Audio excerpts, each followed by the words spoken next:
Price Lord. கர்த்தர் நாம் மையப்படுவதாக. இந்த அருமையான காலையிலே உங்களை பார்ப்பதிலே மிகுந்த சந்தோஷம். நீங்கள் எல்லாரும் சுகமாக இருப்பீர்கள் நான் விசுவாசிக்கிறோம். கடந்த வாரமெல்லாம் கர்த்தர் பாதுகாத்தார். இந்த புதிய வாரத்திலே தொடக்கத்திலே கர்த்தருடைய ஆவியானவர் நம்மை ஆசீர்வதிக்கும்படி ஒரு வசனத்தின் மூலமாய் நம்மை நடத்தும்படி விரும்புகிறார். அதனால ஒரு புதிய லோக சுவாத்தி நான் உங்களுக்கு சொல்லி ஜெபிக்க விரும்புகிறேன். பிரசங்கின் புஸ்தகம் 7ஆம் அதிகாரத்தில் 8ஆம் வசனம் இவ்வாறு சொல்லுகிறது: ஒரு காரியத்தின் துவக்கத்தை பார்க்கிலும் முடிவு நல்லது, பெருமை உள்ளவனை பார்க்கிலும் பொறுமை உள்ளவன் உத்தமன். பெருமை உள்ளவனை பார்க்கிலும் பொறுமை உள்ளவன் உத்தமன் என்று சொல்லி பிரசங்கி தன்னுடைய ஆராய்ச்சியில கண்டுபிடிச்ச காரியத்தை நமக்கு சொல்லுகிறார். ஏன்னா இந்த அதிகாரங்களை எல்லாம் மனதுக்கு சஞ்சோலமா இருக்கு என்று சொல்லி அநேக காரியங்களை குறித்து சொல்லி கொண்டே வருகிறார். மனுஷன் படுற எல்லா பிரயாசமும் அதன் முடிவு எல்லாம் மாயாக இருக்கிறது. ஆனாலும் அது விடுறாப்புல இல்லை, ரொம்ப ஸ்பீடாக தான் போயிட்டு இருக்கிறாங்க.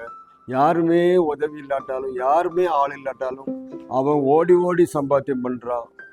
அவன் அப்படிப்பட்ட காரியங்களை பண்ணுறாலும் அது பயங்கர மாயாக இருக்கிறது.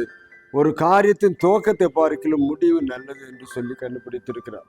ஒரு காரியம் துவக்கம் நல்லதா முடிவு நல்லதா, எது நல்லது அப்படின்னு அவர்கிட்ட கேட்டால் அவர் சொல்லுவார், முடிவு தான் நல்லது.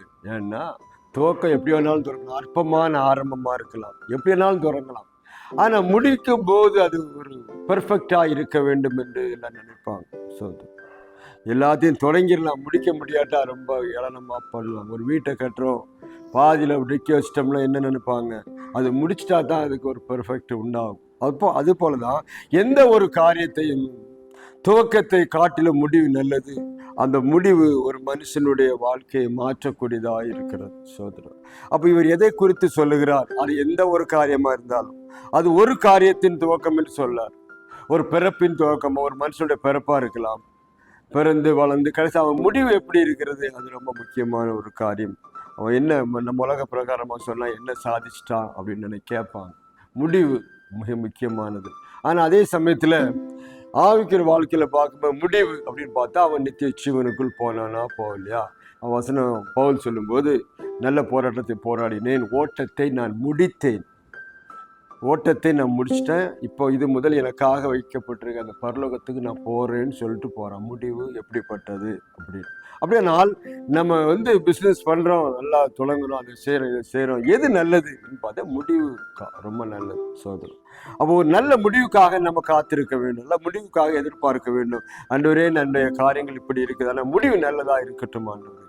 முடிவு சொல்லும்போது உங்களுடைய பிள்ளைகள் ஆசீர்வாதங்கள் எல்லாத்தையும் அது குறிக்கும் சோதரர். அவங்களுக்கு நல்ல ஒரு ஆசீர்வாதத்தை வைத்து விட்டு போகிறது ஒரு நல்ல முடிவுக்கு அடையாளம்.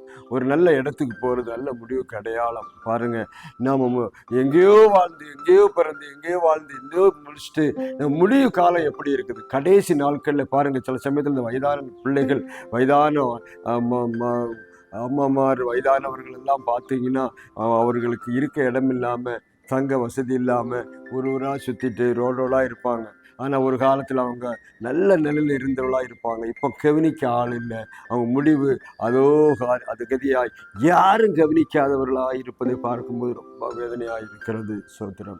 ஆனால் இந்த உலகத்தின் முடிவு இருந்தால் எப்படி இருந்தாலும் அவங்க இந்த உலகத்தை விட்டு போகும்போது அவர்கள் எங்கே செல்கிறார்கள் என்பது மிக முக்கியமாக இருக்குது. அப்போது நாம் அந்த காரியத்துக்காக எப்படி இருக்கணும்? பெருமையாய் நடப்பதை காட்டிலும் பொறுமையாய் முடிவு செய்ய வேண்டும். நம்ம அநேகர் பெருமையாக தான் இருக்கிறோம், எனக்கு அது இருக்குது இது இருக்குன்னு பெருமையாக இருக்கும். அதை காட்டிலும் பொறுமையாய் யோசிக்க வேண்டும். பொறுமை முக்கியம். பொறுமை பொறுமை உள்ளவன் உத்தமனாக இருக்கிறான். பொறுமையாக யோசித்து துவக்கத்தை பார்க்கலும் முடிவை நம்முடைய டெஸ்டினியை நாம் முடிவு செய்ய வேண்டும். டெஸ்டினி எங்கே போய் சேருகிறது, இந்த ரோடு எங்கே போய் சேருது, இந்த வழி எங்கே போய் சேருது என்பதை அலசி ஆராய்ந்து பொறுமையோடு இருந்து அது முடிவை நன்றாக யோசிக்க வேண்டும் என்று சொல்லப்பட்டிருக்குது. நாம் போகிற பஸ்ஸு அந்த ஊருக்கு போகுதா, நம்ம போகிற ட்ரெயின் அந்த ஊருக்கு போகுதா, நம்முடைய போகிற அந்த வாழ்க்கை எங்கே போய் சேரும் அப்படிங்கிறதெல்லாம் யோசனை பண்ணி பொறுமையாக நாம் என்ன செய்யணும்? இருந்து யோசனை பண்ணால் அந்த உத்தமமான வழியில் நாம் போய் சேர முடியும். அப்படி அதனால தான் ஒரு காரியத்தின் துவக்கத்தை காட்டிலும் முடிவு நல்ல. இந்த நாட்களில் அருமையானவர்களே, காலை வேளையில் நீங்கள் ரொம்ப இதெல்லாம் தொடங்கியிருக்கலாம். ஆனால் முடிவை கர்த்தர் ஆசீர்வாதமாக மாற்ற வல்லவராக இருக்கிறார். உங்கள் வீடு வேலை தொடங்கியிருக்கிறீங்களா, ஏதாவது ஒரு பிஸ்னஸ் தொடங்குறீங்களா, எந்த துவக்கத்தை காட்ட உங்கள் முடிவு நல்ல ஆசீர்வாதமாக இருக்கும்படி கர்த்தர் விரும்புகிறார். அதனால் அந்த ஆசீர்வாதத்தை கொடுக்குற ஆண்டவர்கிட்ட இந்த காலை வேளையில் வாங்க. எல்லாத்தையும் தூக்கி வச்சுருங்க. 4 பேர் 4 விதமாக பேசுவாங்க. அப்படி பண்ணிட்டான், இப்படி பண்ணிட்டான், பெருசாக பண்ணியிருக்கான், என்ன நடக்க போகுது தெரியல, யோசிப்பாங்க. ஒன்றும் யோசிக்காதீங்க. கர்த்தர் மேலே பாரத்தை வைத்து விட்டு முடிவுக்கு அவரிடத்தில் போடு. அவர் நல்ல முடிவாய் எழுதுவார், நல்ல முடிவாய் செய்வார். உங்கள் வாழ்க்கையில் முடிவு ரொம்ப ரொம்ப முக்கியமானது. நம்ம எல்லாரோட வாழ்க்கையில் அப்படித்தான். நம்ம எப்படி வாழ்ந்தோம்ங்கிறதெல்லாம் அந்த முடிவில் தான் தெரியும். சோதரம் இந்த நாட்கள் அப்படிப்பட்ட காரியத்தை நீங்கள் பெற்றுக்கொள்ள இந்த பிரசங்கி சொல்கிற அந்த வார்த்தையை சற்று யோசனை பண்ணி பாருங்க. பிரசங்கி என்ன சொல்கிறான்? முடிவுக்காக காத்திருக்கிறான். பாருங்க, இந்த வாழ்க்கையில் எல்லாம் பண்ணோம், இது பண்ணோம், கடைசியில் அதோகதியாக போயிட்டான்னு சொல்லாதபடி ஒரு நல்ல முடிவை அவளுக்கு கிடைக்கத்தக்கதாக. நான் சொல்கிற முடிவு இல்லைன்னா ஆஃப்டர் டெத், மரணத்துக்கு பின்பு நல்ல மரணம்யா, நல்ல முடிவு.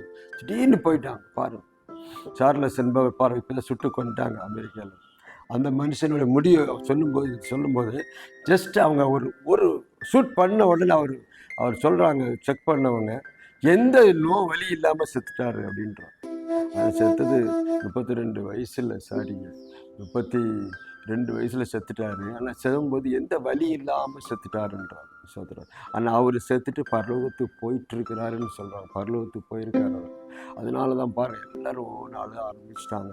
ஏன்னா அவ்வளவாய் கர்த்தருக்கு ஊழியம். அவர் முடிவு ஒரு வேளை ஒரு ஷூட் பண்ணி செத்தால் அவர் பரலோகத்துக்கு போகிறார். அதான் மிக முக்கியம். இன்றைக்கு நம்முடைய முடிவு எப்படி இருக்கிறது, நம்முடைய டெஸ்டினி எங்கே இருக்கிறது நாம் பார்க்க வேண்டும். இந்த கால வேளையில், இந்த வார தொடக்கத்தில் கர்த்தர் உங்களை ஆசீர்வதிக்க விரும்புகிறபடினாலே நம்முடைய முடிவை பற்றி யோசனை பண்ணி வச்சுட்டே இருங்க சோதரம்.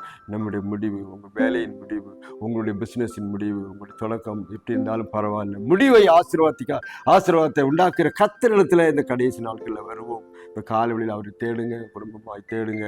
ஒரு நல்ல முடியும், பிள்ளை படித்து நல்ல ஒரு முன்னேற்றத்துக்கு வரணும் அப்படிங்கிற முடிவில் இருந்து அது நல்லபடியாய் கர்த்தர் முடித்து கொடுக்க வல்லவராய் இருக்கிறார். அவரை நோக்கி பாருங்கள். இந்த காலவெளியிலே முடிவு நல்லது. ஒரு காரியம் துவக்கத்தை பார்த்து முடிவு நல்லது.